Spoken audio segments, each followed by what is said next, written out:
Voters किसके साथ रहेंगे, ये बड़ी बात है। आइए खबरों में आगे बढ़ते हैं। अब बात करते हैं कथित घोटाले की, दिल्ली शराब कांड की, जहां पर आम आदमी पार्टी के नेता संजय सिंह की गिरफ्तारी के बाद उन्हें राव जवेरी कोर्ट में पेश किया गया। उसके बाद से संग्राम छिड़ा हुआ है। यह गिरफ्तारी आम आदमी पार्टी के लिए बड़ा झटका मानी जा रही है। ऐसा क्यों है, देखिए इस रिपोर्ट में।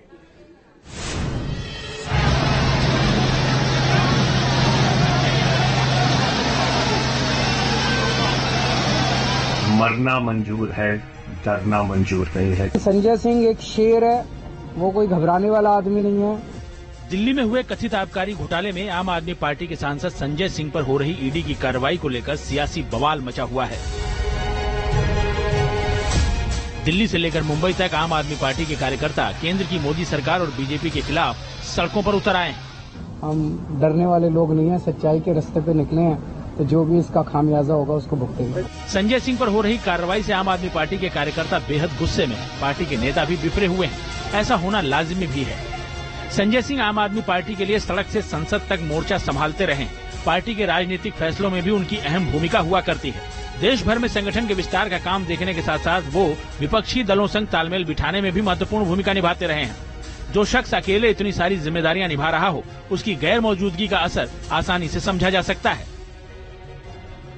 और ये साफ देखा जा सकता है कि भाजपा केंद्र में अपनी ताकत का नाजायज फायदा उठा रही है। मिसयूज ऑफ पावर है, मिसयूज ऑफ एजेंसीज है।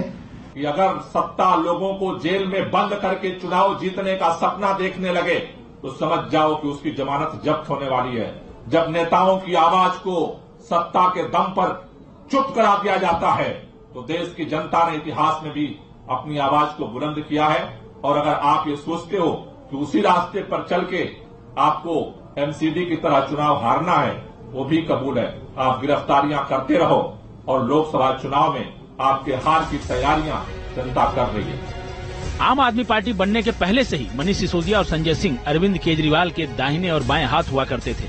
मनीष सिसोदिया आगे मोर्चे पर तैनात रहते थे तो पर्दे के पीछे रहकर संजय सिंह अपनी भूमिका को अंजाम दिया करते थे। देखते ही देखते संजय सिंह पार्टी की रीढ़ बन गए। इसे ऐसे समझिए कि पार्टी के राष्ट्रीय प्रवक्ता होने के साथ साथ वो पार्टी की राजनीतिक मामलों की समिति और राष्ट्रीय कार्यकारिणी के सदस्य भी हैं। मुद्दा कोई भी हो, संजय सिंह ने आगे बढ़कर मोदी सरकार के खिलाफ पार्टी की आवाज भी बुलंद की।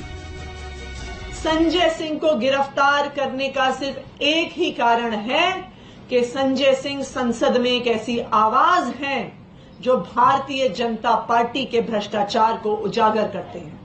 तो ये जो ईमानदारी का सर्टिफिकेट केजरीवाल जी बांटते हैं, वो स्पष्ट तौर पर दिखता है कि एक के बाद दूसरा भ्रष्टाचारी इन्होंने अपने पार्टी में रखा है और भ्रष्टाचार के आरोपों के चलते अब ये कई महीनों से नहीं, 1 साल से ज्यादा समय से जेल में है। संजय सिंह आम आदमी पार्टी और विपक्षी दलों के बीच सेतु भी बने हुए थे। चाहे वो कांग्रेस अध्यक्ष मल्लिकार्जुन खड़गे की बुलाई हुई मीटिंग ही क्यों न हो, कांग्रेस से तल्ख रिश्तों के बावजूद संजय सिंह वहां हर बार नजर आए।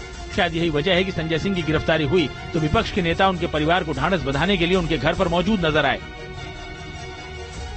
आज की जो सरकार है, ये सरकार के इतने घोटाले हमने पार्लियामेंट में निकाले हैं, उसका क्या हो गया? उसका किंग पिन कौन है भाई? अनुराग जी आप बताइए। हम बार बार बोल चुके, बता चुके हैं। सिर्फ सिलेक्टेड टारगेटेड लोगों को आप जिस तरह से प्रताड़ित करने जा रहे हो, ये कानून नहीं है, ये संविधान नहीं है। राजनीति में माहौल बनाना जरूरी होता है। पार्टी को आगे बढ़ाने के लिए, पार्टी का जनाधार मजबूत करने के लिए समर्थकों को मोटिवेट करना भी जरूरी होता है। संजय सिंह इस काम में माहिर नेता हैं। उनके खिलाफ हो रहे एक्शन से पार्टी की इस मुहिम को झटका जरूर लगेगा। Team news nation.